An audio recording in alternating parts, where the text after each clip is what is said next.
Let's try this again with me enabling the microphone. I'm still a little new at this Rumble Studio thing. Hello again, and welcome to Bob's Lunch Break, where I'm Bob the Orc, and I'm taking my lunch break and I'm drinking some tea while I don't do any work because I've been working since early this morning and I'm tired now.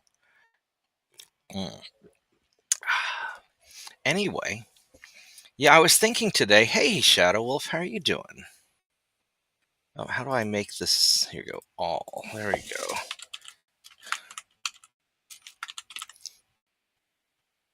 Oh, I can't type. I should probably just respond rather than trying to type. Anyway, yeah. So it's a little afternoon here in Oklahoma, where I'm taking a break from work. Had a reasonably productive day, and I thought that I would talk a little bit about why life is so hard for everybody right now. We live in America, the most prosperous and successful country in history, and yet it seems that everything is rough. I'm glad you're doing well, Shadow Wolf. And I haven't. I kind of want to do some of these live streams a little bit here and there. Maybe I'll make it a regular thing. Just I've been so busy that because I got to pay the bills too. I don't earn a living from streaming. I earn a living from my computer business and my consulting work. So this is more just kind of a side hobby. But I wanted to tell kind of a story about how we got to where we are now, and maybe we can talk about what we can do about it. So back in the 90s, when I was a kid, life was great. I can't if you're younger than me and you weren't alive in the 90s, I can't stress enough how awesome everything was in the 90s. We'd won the Cold War, everybody got along, nobody hated each other, everybody was doing pretty well, life was easier. I mean, you still had poor people, you still had homeless people, but it wasn't that bad. And life was doing really well. And then we started outsourcing a lot of our manufacturing jobs overseas. And in the late 90s and early 2000s, we started outsourcing a lot of our call center jobs overseas as well. I remember when I was working at Gateway in 1999, 2000, somewhere in that time period, probably about 2000. Um, it was found that for most people's questions, the Indian call centers scored higher than the American call centers, because the American techs were kind of snarky, and the Indian techs were really polite. Even though they didn't know how to solve your problem, they were polite. And most people wanted somebody who was just nice and polite. Oh, I'm so sorry that you're having this trouble. Let me see what I can do about it. Whereas the American techs are like, you stupid, you have to have the computer plugged in to make it work. Go box it up. You're too dumb to own a computer. So a lot of it was, the arrogance of those of us working at the time, but a lot of it also is bottom line. Why should you be paying American tech $10 an hour when you can pay an Indian $1 an hour to do the same job? And at the time, they were getting better customer service reviews than the Americans were, believe it or not. And so it was kind of a strange situation. And as we moved our more and more of our jobs overseas, we started, because it was just frankly cheaper, it became harder and harder to get work here. And then people started importing, when we had the tech boom in 2003, we needed a lot of tech workers, so people started importing cheap labor here in America, a lot of these H-1B visas that you hear about, because you could get the foreign workers to work for not only less money, but they wouldn't ask questions when they were asked to do kind of sketchy things. Because if you're here on a work visa, if you get fired from your job, you have to go back home to wherever you work, wherever you were before. So there's a great incentive for foreign workers to shut up and do what they're told, because they don't want to go back home. They like being here because, America's a pretty nice place. Um, so Yeah, we went through a demilitarization after the Cold War. We called it the peace dividend, where we didn't have to spend a gajillion dollars on defense, and now we're having to kind of catch up again because it turns out you do need a big whoop your ass military in order to keep the rest of the world at bay. Because America after World War II by de facto became the world's hegemon. And now that's being challenged. We're dealing with China. Everybody's all complaining, "Oh my God, China is going to be such a pain, such a problem." Well, we created China. If we hadn't sent them all of our manufacturing jobs, they wouldn't be able to build shit. If we didn't send them all of our money, they wouldn't be a threat. They wouldn't, they'd be just some podunk communist shithole. And so you know, what they publicly said back in the 90s was, if we send China lots of money and create jobs over there, then they'll become a democracy. Bullshit. What really happened was people would go send money overseas to China, then China would give kickbacks and bribe the American officials. Because remember, only Americans are not allowed to bribe people. It's illegal for us to bribe, but they bribe people all the time. You know, actually, how Americans bribe people is we'll go pay a consulting company in like Dubai to do consulting work, and then they'll bribe the people for us, and that way it keeps it all legal. So that's kind of how we got into the situation that we're in, and now the economy kind of stinks, and people are all rah rah rah American first because they realize that we just done fucked up, and now everybody hates each other because you've got the one corrupt political party arguing with the other corrupt political party. One's a little bit better at being corrupt and the other one's a little bit stupid, and I'll let you figure out which one's which. But that's kind of the situation. And so now we're in a situation, if we look at like the big trends in the world, where the economy's just kind of meh. It's not awful. Like during COVID, it was awful. Under Joe Biden, it was kind of awful because they were kind of strangling and overregulating. One of the things that, yeah, it was a form of containment, but I think it was really, in hindsight, looking back at it, I think that it was really more of a way that we could justify our own corruption and launder money. It's the same thing with like the Ukraine war. Publicly, yeah, we don't want the Russians to take over Ukraine, but privately, an awful lot of money is getting stolen and sent back to the politicians and their friends who are sending the money over in the first place. So a lot of times, these big global initiatives are really just ways to launder money. It's like my big beef with the whole climate stuff. Sure, global warming's bad. We don't want a dirty planet, but why is it that all of the climate activities always seem to find a way to filter money back to the people who are promoting it, and why is it that some people get rich while other people get screwed? And why is it that China doesn't have to follow environmental laws, but the Americans get fucked all the time? So it's a lot of these big global initiatives are kind of scams, in that they're they're co-opting legitimate concerns to create a way to launder money, and that's really kind of what it is. So so now we've got this meh economy, and we're gonna have a kind of an holiday season. It's what I'm finding with my computer business is a lot of people still have money, they can fix their stuff, but they're not doing so well that they want to buy new computers. What's this on my chest? I got a little piece of dust there. So where they're not really wanting to buy a lot of new computers, they're just fixing their own. So I think this is going to be a weak holiday season. I don't think we're going to have a great holiday season. It won't be awful. It's going to be better than previously, but it's not going to be great. I think, Trump's talking about how great the economy is. A lot of that's just psychology. Something my dad said about economics. My dad's a economics professor, retired. He used to work for the Federal Reserve Bank and all that. Um, and generally all around super smart guy. And he said that a lot of economics is just psychology. So if Trump or whoever talks about how great the economy is, then that will usually translate to people believing in the economy more, which then gets more money flowing through the economy, which then ends up making it better. So there's a valid reason why you bullshit about the economy being great, even though it's not bad. It's just not it's not awful. It's just kind of eh. So I think that we're going to have a weak holiday season, and when you look at all the tariffs being thrown around, um, Trump's talking about how, oh, we're bringing all this money with the tariffs. It's not really what's going on.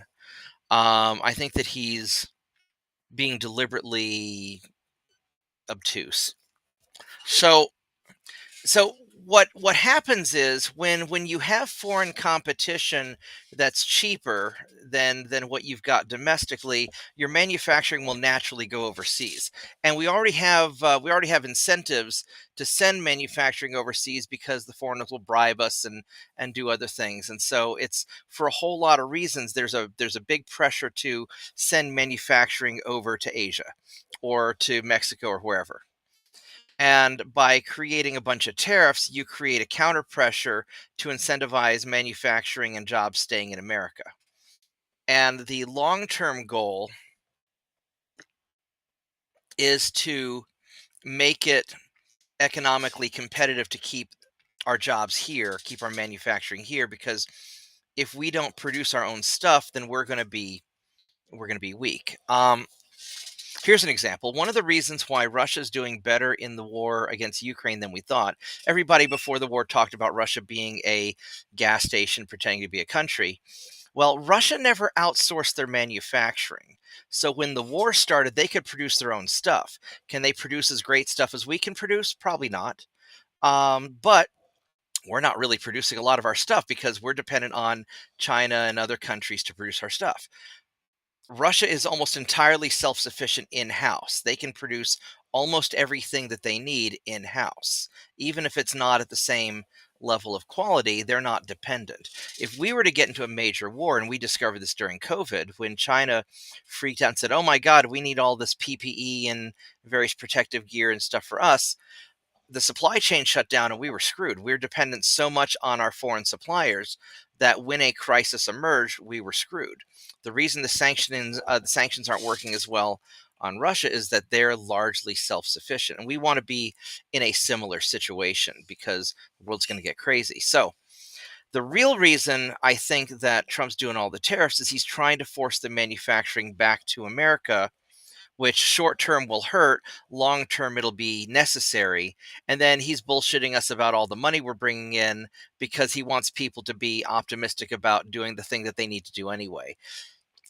You don't when you're dealing with a little kid, you don't say eat your vegetables. The kid's going to be like, "Yeah, I don't know, I have vegetables." Instead they're going to be like, "Look at this piece of broccoli. It's like a tree. You're like a dinosaur. You can go. Isn't it great to eat this?" Right? Or you pull some bullshit like that to get your kid to eat their fucking vegetables. And I think that's what Trump's trying to do. Now, is he going to be successful or not? I don't know. I don't even pretend to understand what goes on in his head, nor do I want to. Um, yeah, the United States is definitely too complacent. We're used to being fat and rich and lazy. And as we reorient our our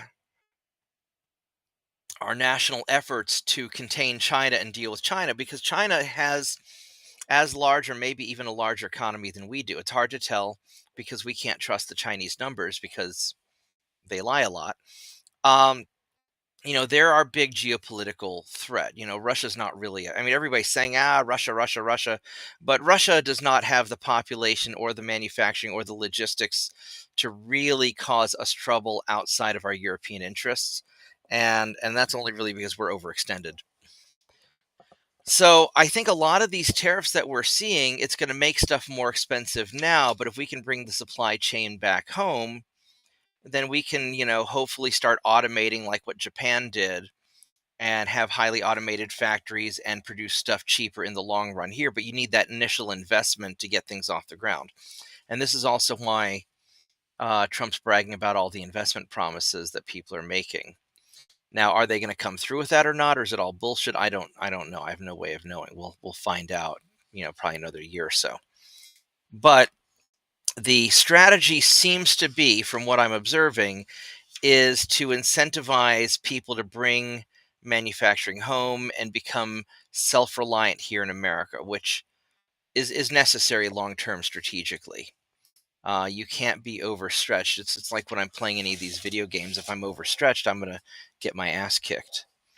So I think that there's going to be a lot of conflict. There's a global reshuffling going on. You're seeing, uh, Russia's going to eventually win the war in Ukraine. I don't think Ukraine's going to surrender. I don't think they're going to accept a disfavorable peace treaty.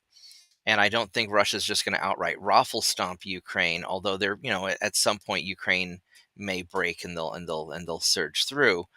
But as Russia reclaims Ukraine into their sphere of influence, and Ukraine is pulled away from the European sphere of influence, you're going to see a lot of global reshuffling.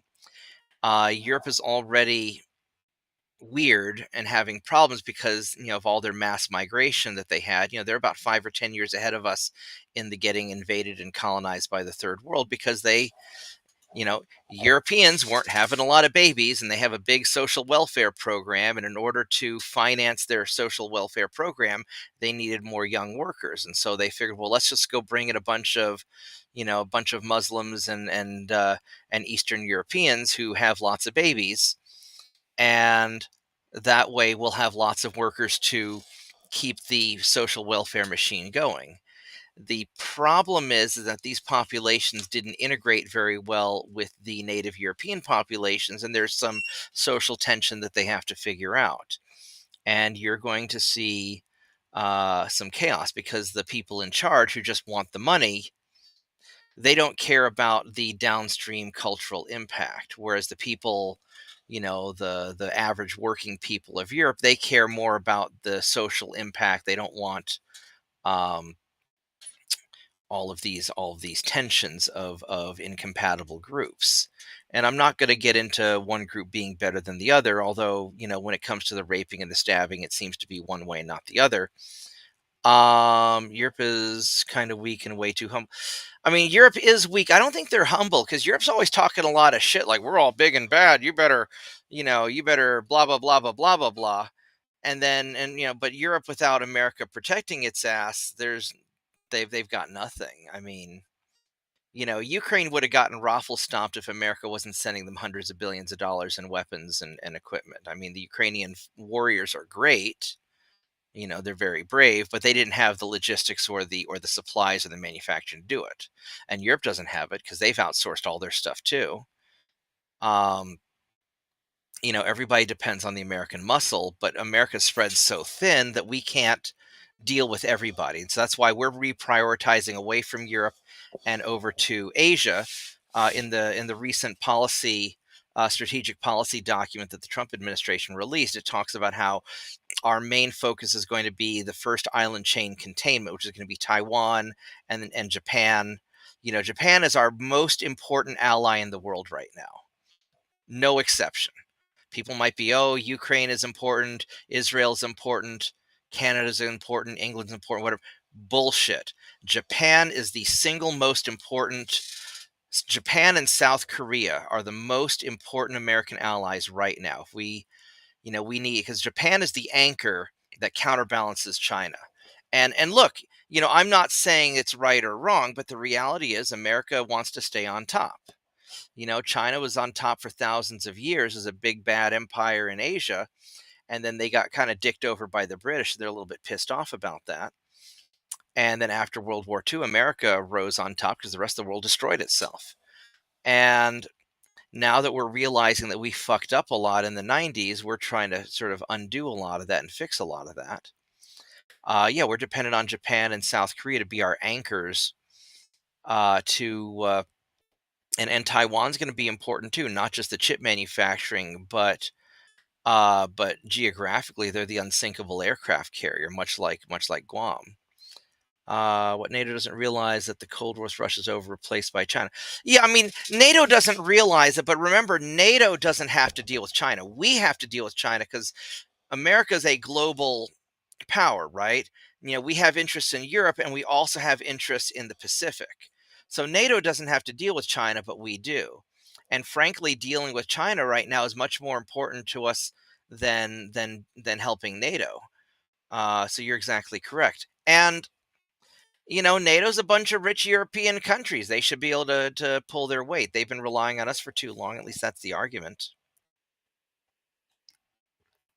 The reality is that NATO's supposed to be a defensive alliance, and NATO's been acting like the military for the EU, and the EU's been trying to expand their influence and pull some funny business, and they're getting bit for it right now.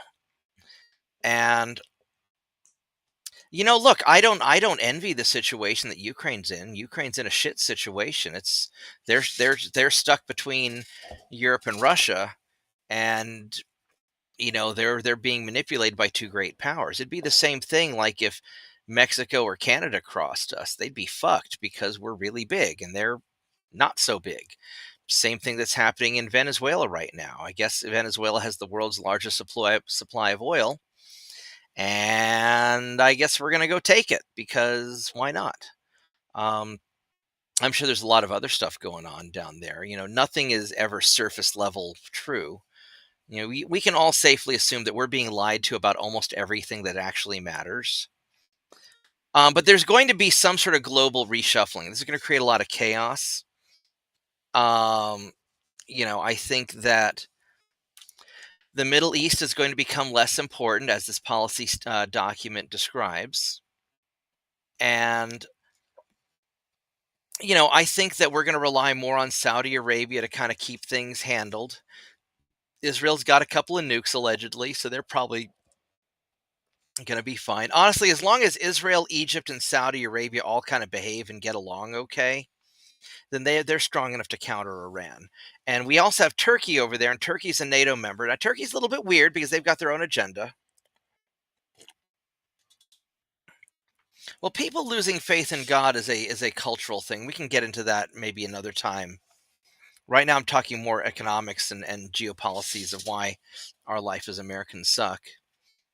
Um, but so the Middle East is going to kind of take care of itself, I think, and they've been blowing each other up for a long time, and I think they're going to continue to do so.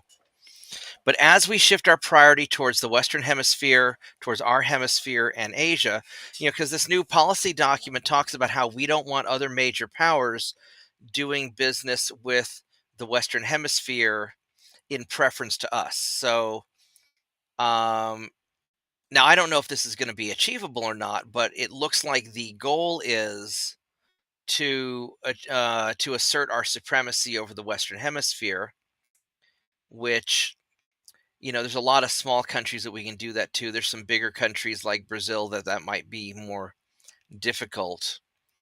Brazil and Mexico are pretty reasonable powers. Um, so we'll see. We'll have to see how that goes. But that's what's probably going to happen. And also you're going to see a lot of conflict going on with all the mass migration and deportation efforts and all that. And I feel for the foreigners who came here, especially the ones that came here legit. And I know people who came here illegally, and they're great people too. But as you start hearing more of these stories, because we see what's happening in Europe, where it's just too much too fast, and these populations didn't assimilate. And that doesn't ever work well because the native population won't like that. And so you're either going to have a situation where, like when the Americans conquered North America, or when the Europeans conquered North America, and it kind of sucked to be the Native Americans because they didn't rally together to kick us out. You'll either see a situation like that, where we'll get kicked out by these foreign populations if we don't stand together and do something, or more likely, since we're more powerful than the Native Americans were, and there's a lot of history that we can look back that Native populations that don't resist against foreigners tend to not do well. Realistically, there's going to be a lot of pushback against foreign populations that don't assimilate. Just like if I were to move to Greece, I would have to act more Greek. I would have to learn Greek and assimilate into Greek society. If I were to move to the Middle East, I would have to assimilate into that society. And it's reasonable to expect people to assimilate here, and a lot of people do. America's probably the most successful country in the history of the world at assimilating foreign populations. But when you have too many people come in too quickly, it can be difficult. And now that you're getting all these reports of like all the Somali fraud going up on in Minneapolis, or all the illegals with their fake CDLs not knowing how to read. I mean, hell, the other day we have this. There's this Chinese company that we have to order batteries from because they're the ones who make them, and they have some. They always have some like no name delivery company delivering the packages, and we have they've got some Hispanic guy who can't read English delivering, leaving the packages at the door, and he'll take a picture of the package sitting at our door to the store right in front of the sign that says don't leave packages outside, they'll get stolen, only deliver during business hours and hand them to an employee. And this guy doesn't know how to speak English. We finally caught the guy, and we're able to get, because they'll have to keep sending the packages over and over again because the shit keeps getting stolen. And stuff like that's really frustrating, and it makes me unsympathetic. If you're working in a job where you specifically have to be able to speak and read the language, then you kind of have to fucking speak and read the language. If when I go to the local Chinese restaurant, there's this wonderful Chinese restaurant, really nice family. And,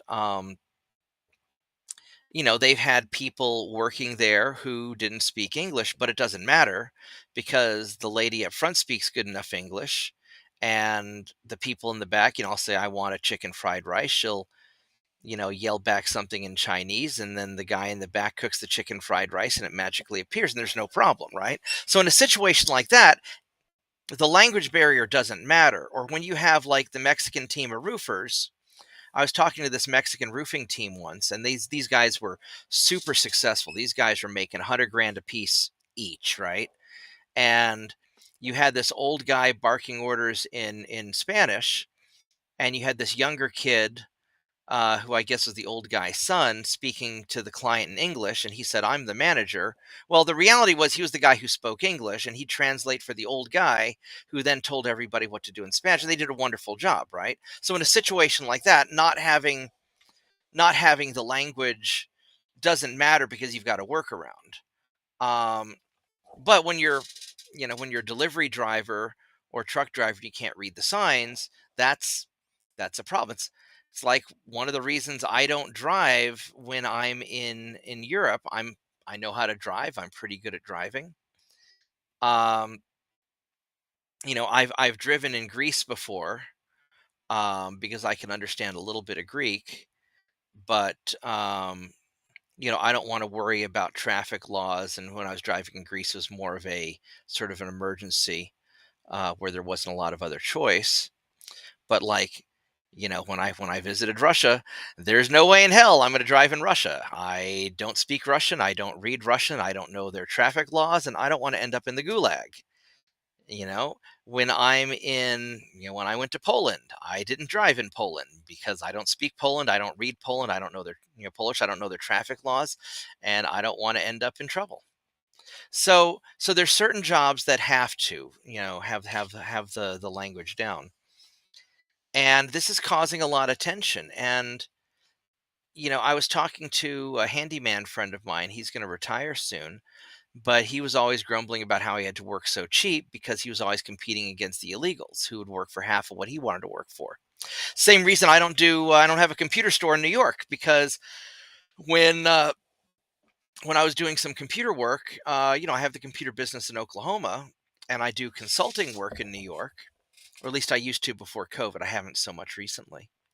But when I tried doing computer technology stuff in New York, I was competing against a bunch of Asian kids who worked for like $20 an hour, and I couldn't compete with them because I'm used to making, 5 times that. And so it just was not worth me competing with them in New York. And that's so a lot of American workers are getting upset. Now, whether it's, I'm not saying it's the foreigners' fault. You could also blame the businesses that hire them and whatnot. The reverse situation of the foreign truck drivers here in the US, they can't read. Yeah, exactly. That's exactly right. And so mm,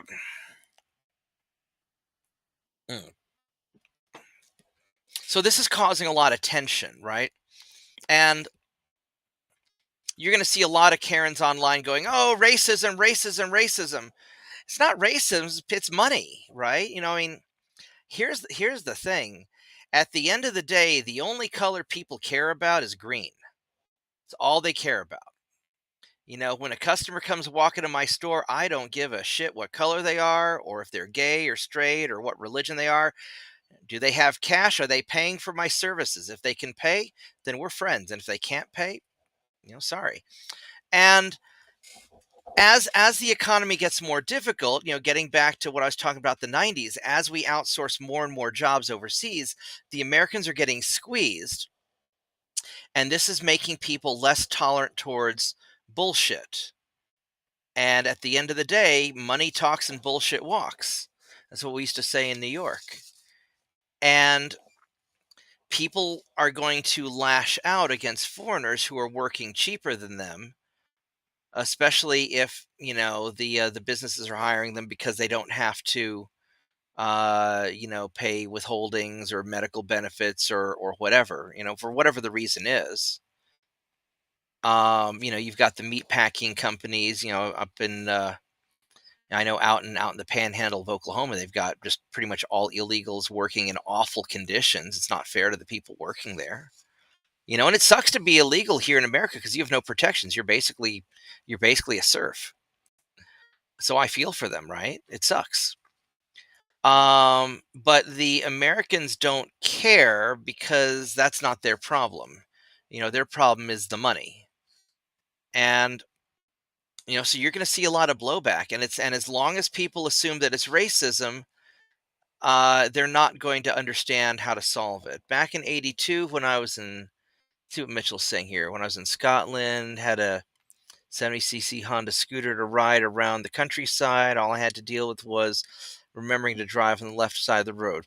Well, yeah, because Scottish basically speak the same language, kind of. I mean, I can read the signs in Scotland. I just can't understand what they're saying half the time, especially if they're drunk.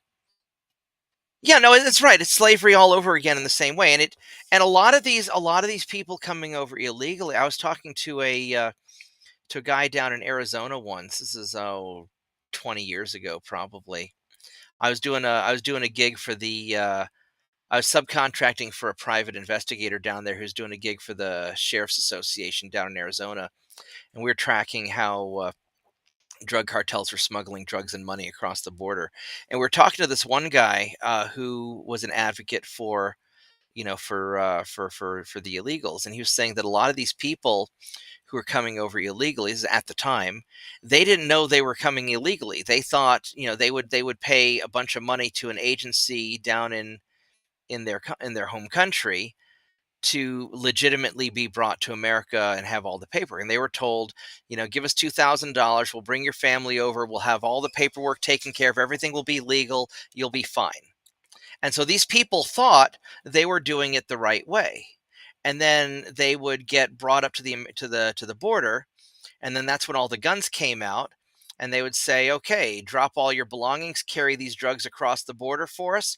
Otherwise, we're going to rape your women and children and leave you to die in the desert." And then they realized they were fucked.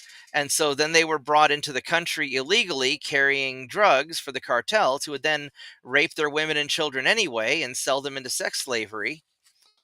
And a lot of times leave them out, leave the men out to die in the wilderness. And the ranchers who complained about this, the American ranchers, they'd have their families raped and murdered. So I don't blame the illegals for coming over because a lot of them were suckered.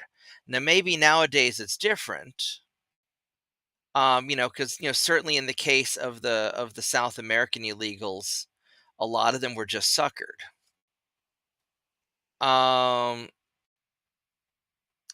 so, but it sucks, and we've got to do something about that. And there's going to be a lot of pushback because at the end of the day, Americans don't like being poor, and we have a lot of guns, and something's going to happen, right?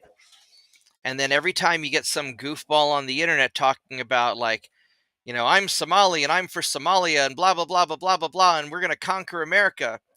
That doesn't fly very well. Like if I went over to Saudi Arabia and I said, "I'm American and I'm going to conquer Saudi Arabia," they'd fucking kill me or throw me in the whatever whatever the Saudi Arabian equivalent of the gulag is, right?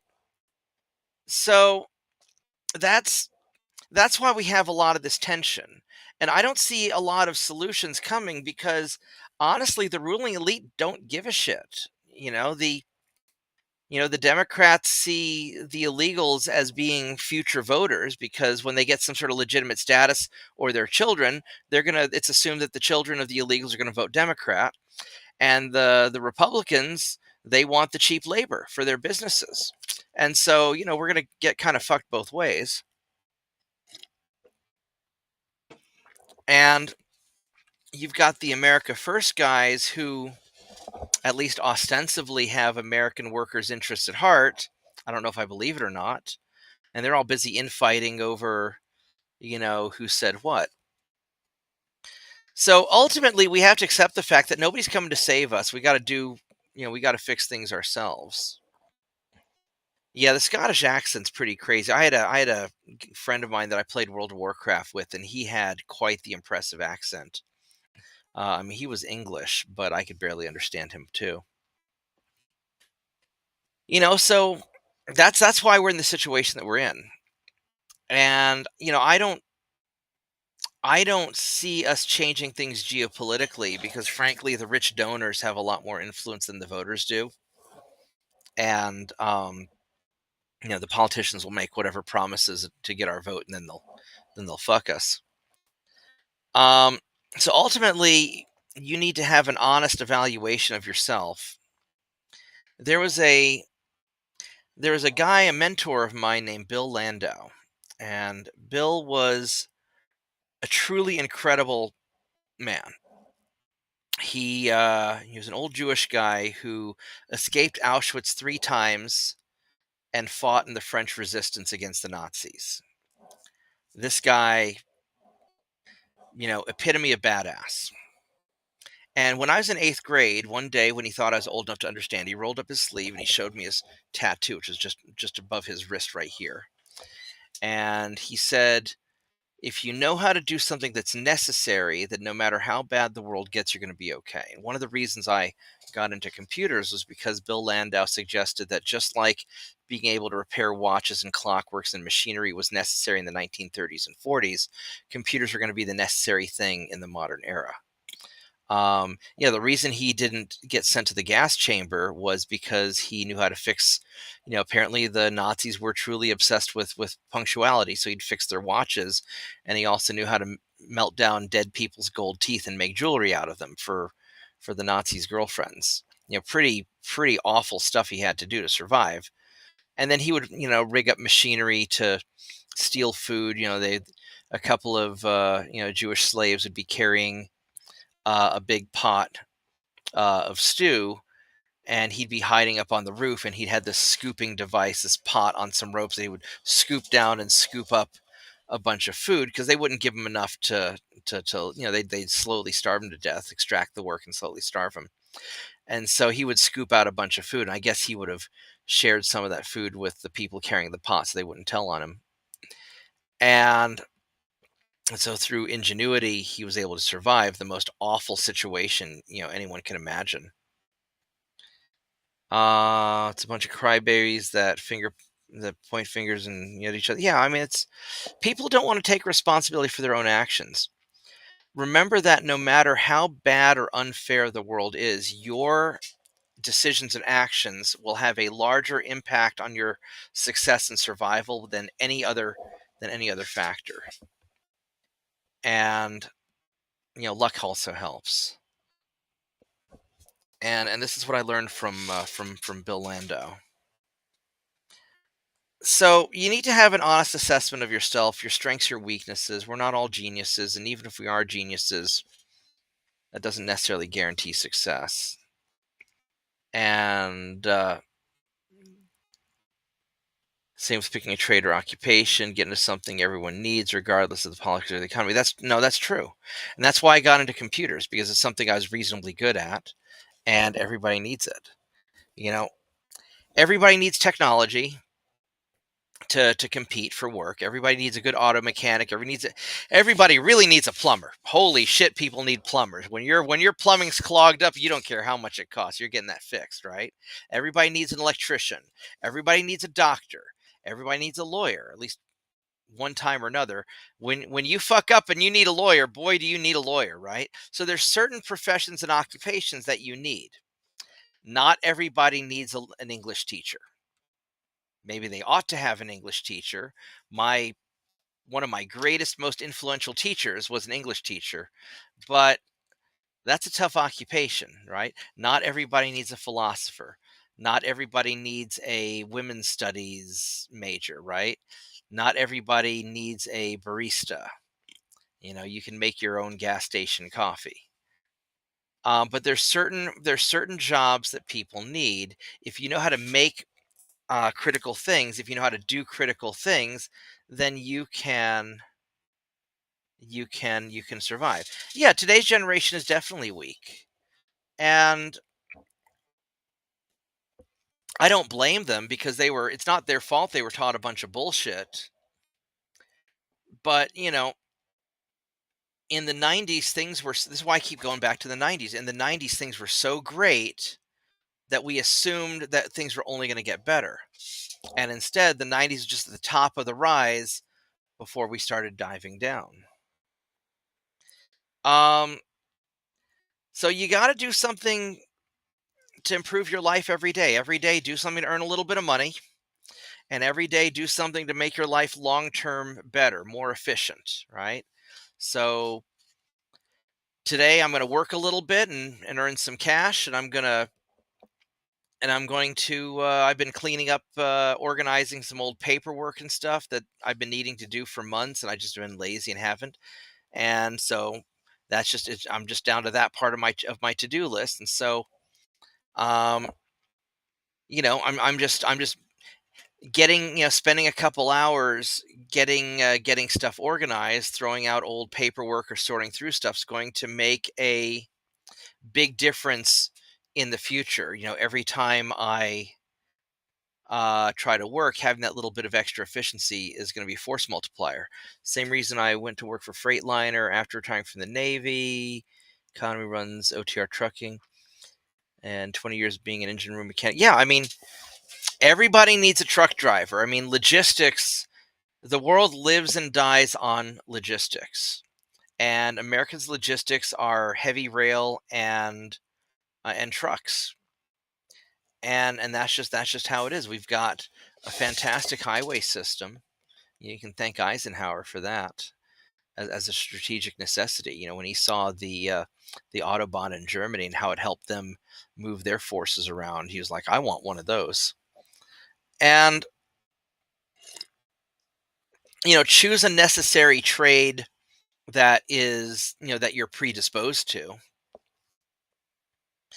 Um, but yeah, do something each day that improves your life, and then also avoid the death traps. Avoid massive debt, avoid scams, avoid crazy chicks, bad women, bad habits, unforced errors. There was a one of my dad's friends is attorney named Mark Smith. He's a conservative guy, 2A guy. You'll see him on like Fox News and places like that. But he has his shit together. And he when I was a kid, he told me that, I mean, as a college kid, I guess. Um, he told me that you can overcome most mistakes as long as it's not a critical mistake. Don't make just a massively critical mistake.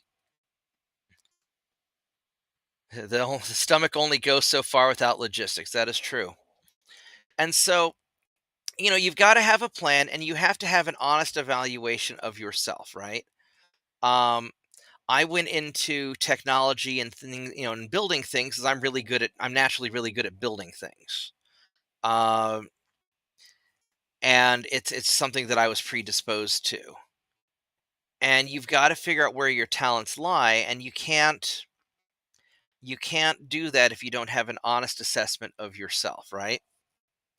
Um, I don't, I have some difficulty communicating with people, so I try to avoid overly social situations, but when it comes to building something or making something work, I'm the guy. And I'm good at designing systems. So I try to focus on that, right? I'm good at solving problems. And you've got to evaluate what it is that you're good at because like I said, the government's not going to bail you out. Nobody's really going to bail you out. These politicians are all bought and paid for by their special interests, by their donors. And if enough people with torches and pitchforks yell at them enough, they'll occasionally do something that we want. But for the most part, politicians have been selling out the people for thousands of years. That's just how it works. And you can get the best bang for your buck by focusing on your local community where you have more influence. So that's kind of what I wanted to talk about today. Just sort of how we got to this point and how we're going to get back from it. Um, you can do little things like shop local, support small businesses. The big companies that hate you don't support. Right? Like I don't watch Disney shit because they obviously hate me. They fucking ruined Star Wars. Yeah, follow the money. Yeah, no, I mean that's a good. You can generally see what's up by following the money, and this is why so many people are trying to resist uh, any sort of transparency, and that's really kind of what it is. So that's today's talking points. I hope you guys enjoyed it. Uh, I've got a little bit more tea left before I get back to work. Mm.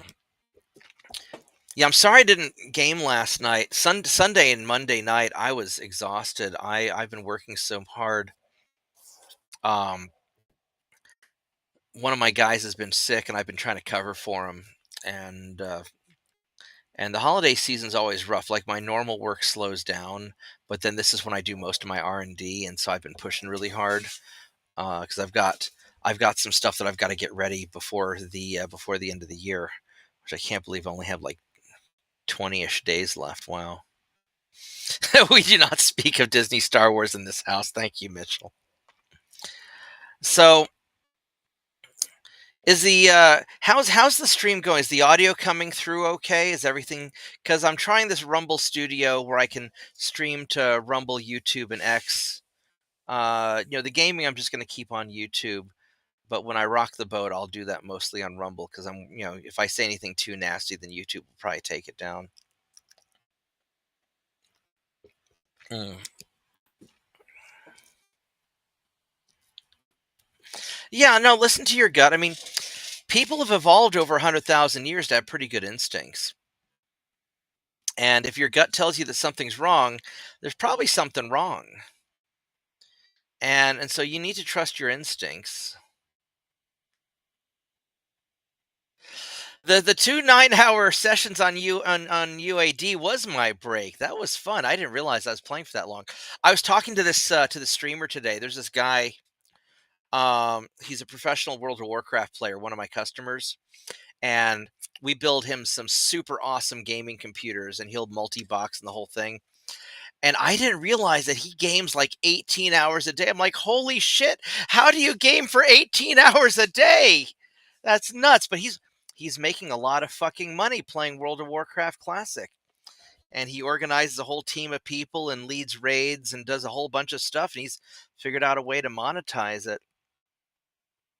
I couldn't do that. One of the reasons my channel's not monetized, I want this to be my hobby and be fun. I don't want people to think I have any financial motivation in saying what I have to say, and I don't want to take away the fun of my hobby, of my gaming. And although there is some risk saying what you think. I mean, hell, Tim Pool got shot at the other day. Do you hear about that? He's this kind of independent, ex-liberal, whatever you want to call him, podcast guy. He's got a huge viewership, and I guess he said naughty things that people didn't like, and so somebody fired 3 shots at his studio the other day. And then you've got all that back and forth, like all the Candace Owens stuff and all the, they killed Charlie Kirk and all these people just arguing over, and a lot of them make their living doing this. And I don't want to be associated with that crowd, right? And I make okay money doing what I'm doing. And so I can afford to do this just for fun. And I like hanging with you guys. It's I as I get older and I have this wisdom that I want to share, and other older people like Mitchell or JP and some of you guys that have been around, I think that it's useful to create a community where we can share our experiences with the younger generation. Because let's be real. All we really want is to make money, get a hot girlfriend, and play video games, right? And to do that, you've got to achieve some form of success. And so if I can share with you guys how to do that, because I've had an interesting life. Mitchell's had an interesting life. Mitchell might have had a more interesting life than he lets on. You never know. Being a nuclear tech in the Navy. Uh, what I hate is that you can't say what you want without getting in some sort of trouble in today's world. No, that's true. That's true. And if I were to say everything that I have to say, I'm sure that I mean, thank God we don't live in Britain where they locked up some biology professor for saying something about biology that somebody didn't like, and now he's in jail until he apologizes, and he's not going to apologize. But the bigger problem is if you say something inconvenient, especially if it's true, then the mob comes after you, which, just for the record, it would be a really stupid idea for the mob to come after me. I'm not talking about like the mafia mob. I don't think they'd come after me. They've got bigger things to do. But, random angry people, yes, I'm an asshole. I say a lot of bad things. Everybody knows that. I don't deny it. So making fun of me, that's fine. You can call me whatever you want. Don't go show up causing trouble at my house or my business, because that won't go well for you. And don't go showing up causing trouble other places either. Um at my age, the girlfriend part would take some doing. You never know. They got they've got the what was that? What's that old people dating site like Our Time or something like that? You never know.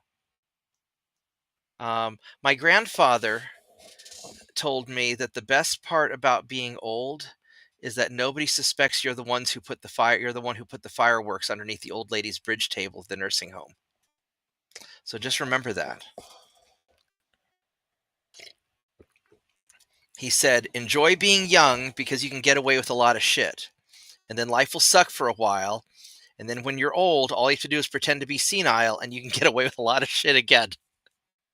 So someday when I'm really old, I'm going to be an awful person. Just so we all know. Um,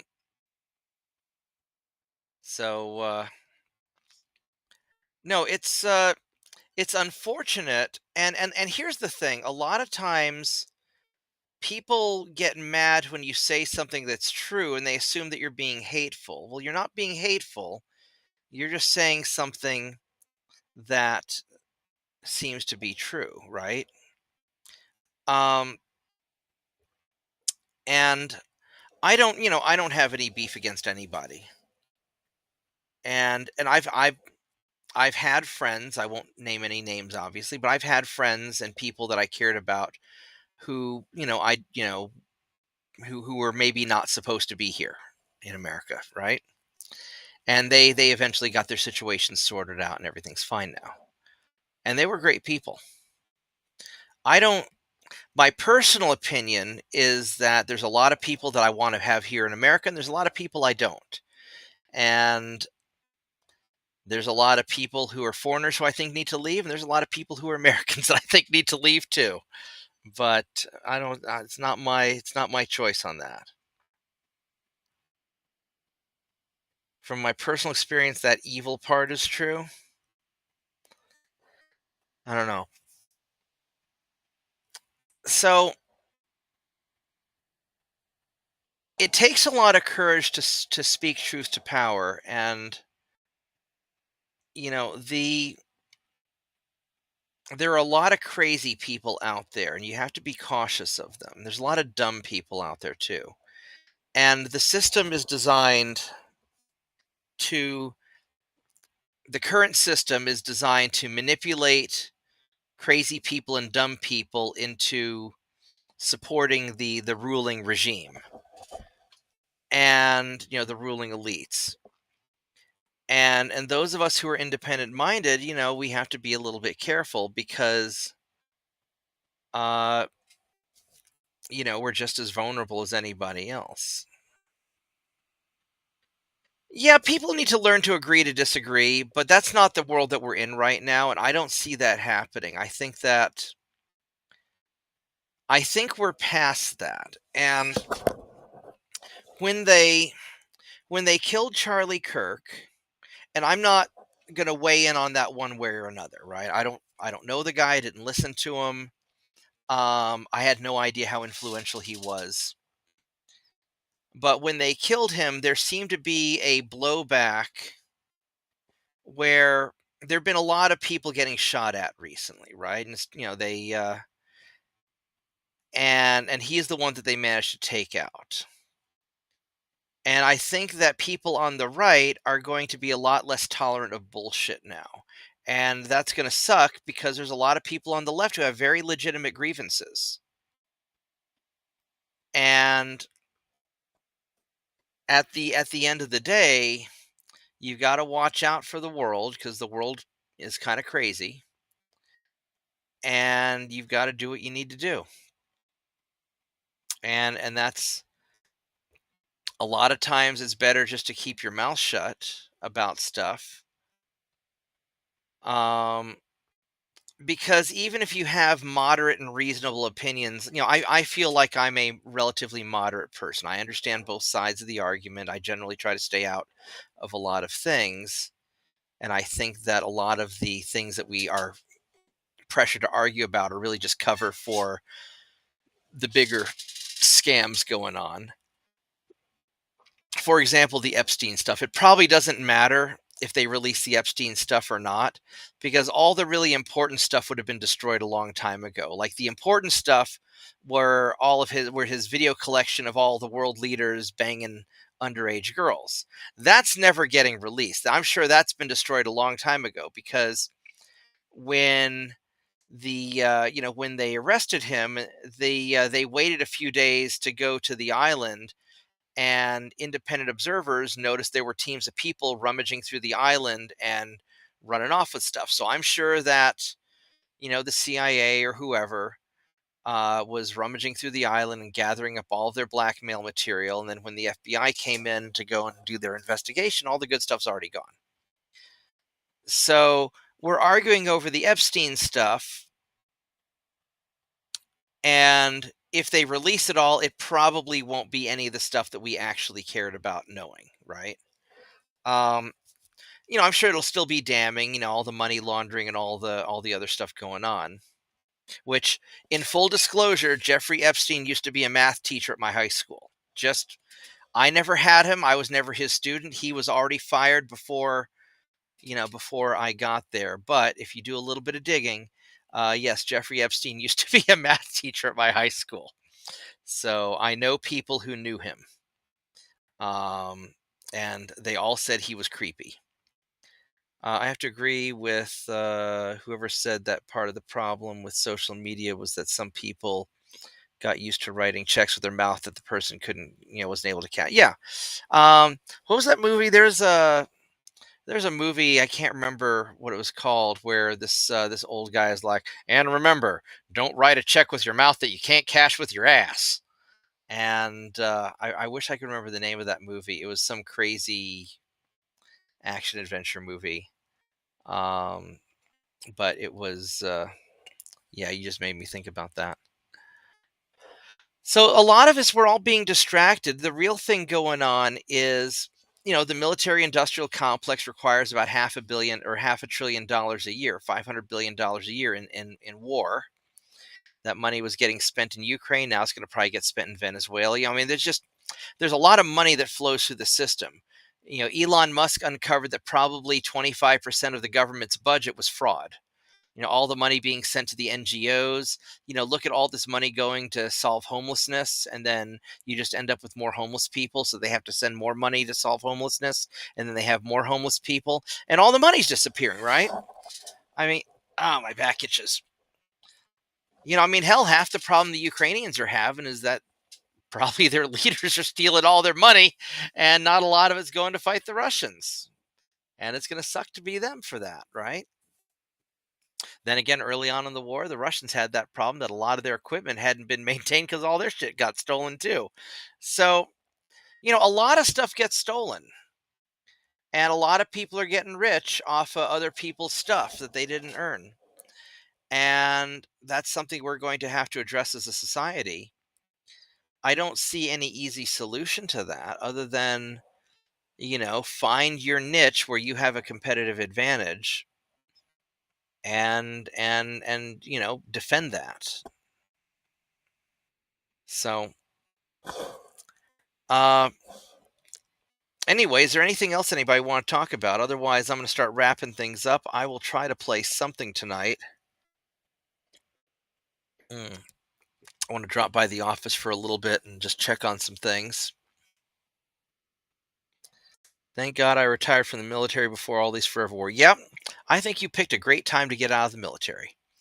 And when I was little, I wanted to join the military, and I couldn't because I had bad knees. And I had an accident when I was a kid, and I hurt my knees backpacking, and I just never quite fully recovered from that. That's why I walk funny. I'm supposed to walk with a cane, but I don't want to because I don't want to be an invalid.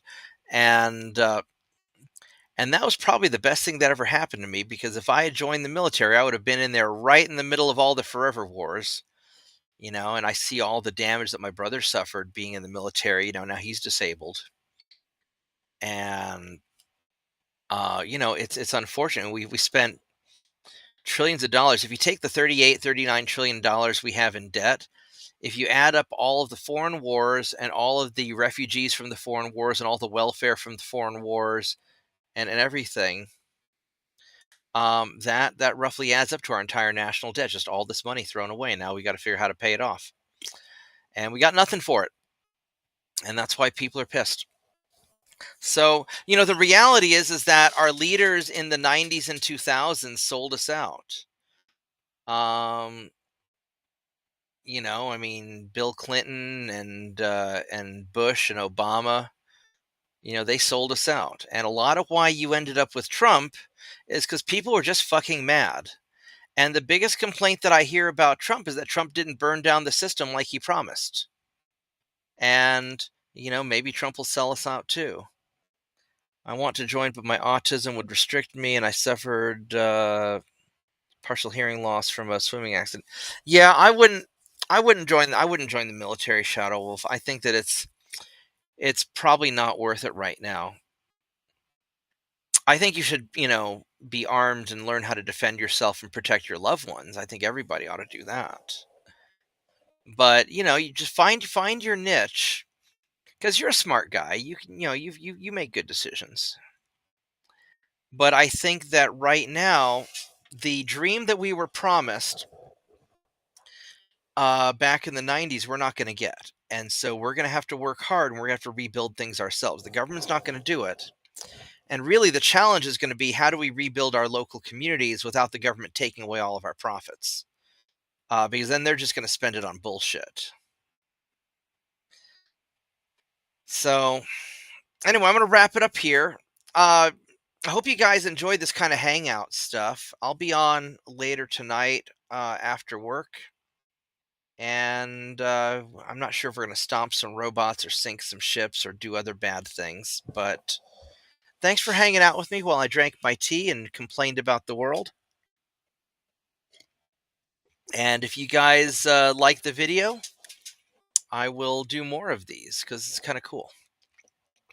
So Thanks, everybody. Goodbye, and I will catch you tonight. Take care.